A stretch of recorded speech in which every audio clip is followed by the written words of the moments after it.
What is up, guys? It is DPX here, and today I just got back from seeing Shang-Chi and the Legend of the Ten Rings. So we're going to be reviewing that today. But before we do that, you know what to do. Be sure to subscribe, hit the bell, and leave a comment, or I'll bust out some martial arts on you. Yeah. So Shang-Chi and the Legend of the Ten Rings is a new MCU movie, and the first one in Phase 4 that takes place, after, Endgame, I mean, Far From Home took place after Endgame, but that was kind of Phase 3. You know what I mean? And going into this movie, I was excited because, it's Marvel.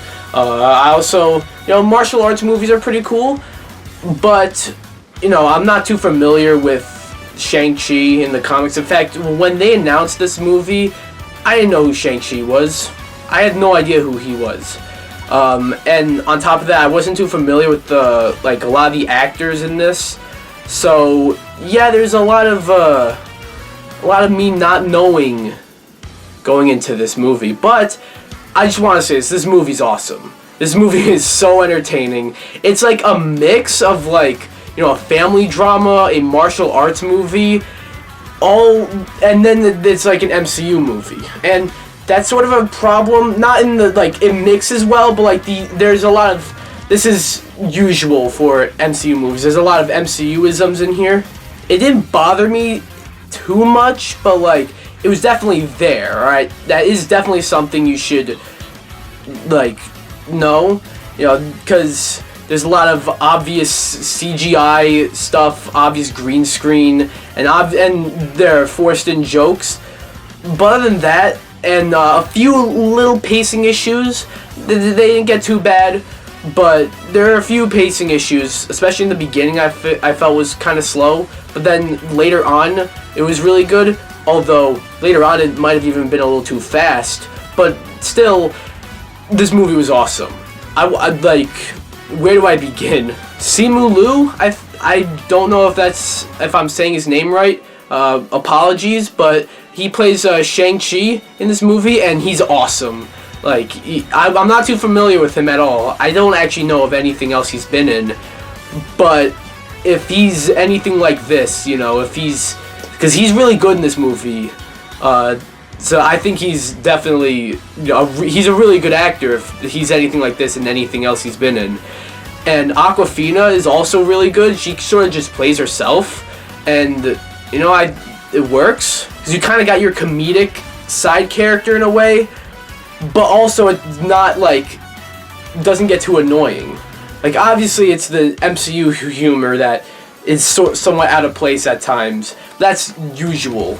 But most of Awkwafina's humor landed, and that was cool. And Tony Leung is in this movie, the only actor I was a little familiar with going into this. He's in this movie, and he's really good. He plays Shang-Chi's father, who's also the Mandarin. That's not really a spoiler. That was revealed beforehand, and he's also kind of the villain of the movie in a way. But I don't want to get into spoilers, but you see things from his perspective, and he makes definitely one of the better MCU villains. But not only that, one of the more unique ones, because you look at things from his perspective, and, it's sort I don't want to get into spoilers, but he's kind of like a mini Thanos in a way. Not in the way that he wants to wipe out half of the Earth's population, but in the way that you see things from his perspective, and you get it, you understand, and I really like that. Most MCU villains aren't that multi-layered, but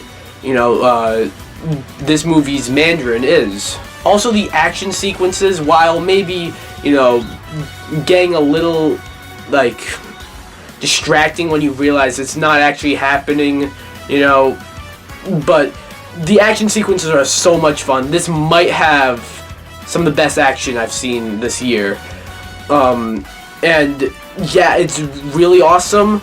Especially that one scene in the bus where Shang-Chi is fighting the one dude with the machete hand, that was a lot of fun. Obviously, some dumb stuff happened in there. It's a Marvel movie, yeah. I hope it... A worry is that I hope, you know, the dumb stuff doesn't go too much, doesn't go too far, doesn't make you unable to suspend your disbelief. I was able to suspend my disbelief here. It was fine. Just a little worry going in the future, you know. But the action sequences were really fun. Whether it was the one in the bus, the one in the like scaffolding building, you know, the action sequence at the end was really cool. We even got some nice cameos. You know, Wong and fucking Abomination were in the trailers, and that was pretty cool. And we even get Fing Fang Foom, or at least I think, you know. It was said like, oh, in the trailer, it was like, oh, this is Fing Fang Foom. Everyone was saying that. And he looks a little different here, but I'm still going to say it's Fing Fang Foom. If you know, comment below and correct me, but Fing Fang Foom. This also seems to be like, you know, a sort of an homage to, like, the classic martial arts movie, like, I've heard many comparisons to Crouching Tiger, Hidden Dragon, which I haven't seen, but yeah, I've seen clips of it after hearing about this, and it's sort of like I could totally see the connection here, and it's, you know, again, I think the action's the best part of this, and the family stuff was really good too. I said it was part like martial arts movie, part family drama, all within the MCU's, you know, little flair. And yeah, the family drama in this is good. And you see stuff, you understand, like, you know, what Shang-Chi is feeling, you understand what his father is feeling, you understand his sister, who is another thing you know, she was sort of just there. Like, in the beginning, she made her presence known, but then later on, she sort of just faded a lot, and just ended up being more in the background. But still, like, I said, like, in the beginning she made her presence known, but that's also because, like, we got some, you know, backstory for her, which was really good. I just wish, you know, she didn't just become, like, you know, another just random character. She just didn't just exist later on. But still, really, this movie was a lot of fun, and definitely entertaining. Might even be, I don't know, might be top 10 favorite MCU movies, because, you know, just the action, the drama, the, you know, just all that stuff, and a lot of the humor landed. You know, just some of it was out of place, but still, in the end, I'm gonna give Shang-Chi and the Legend of the Ten Rings a 9 out of 10. With some, you know, MCU-isms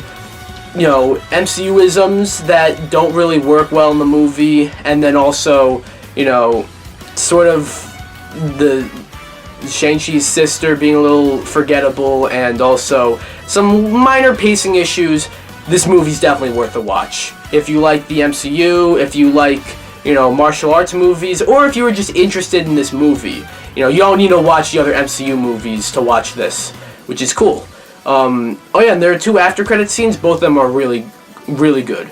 So yeah, that was my review for Shang-Chi and the Legend of the Ten Rings. I know this was rather short, but yeah, what do you guys think? Do you like it? Do you not like it? Have you seen it? Have you not seen it? And if you haven't seen it, do you want to see it? Do you not want to see it? Anything about the movie, let me know down below. Anyways, be sure to throw a comment, subscribe, or I'll bust out some martial arts on you. Yeah. Bye, guys!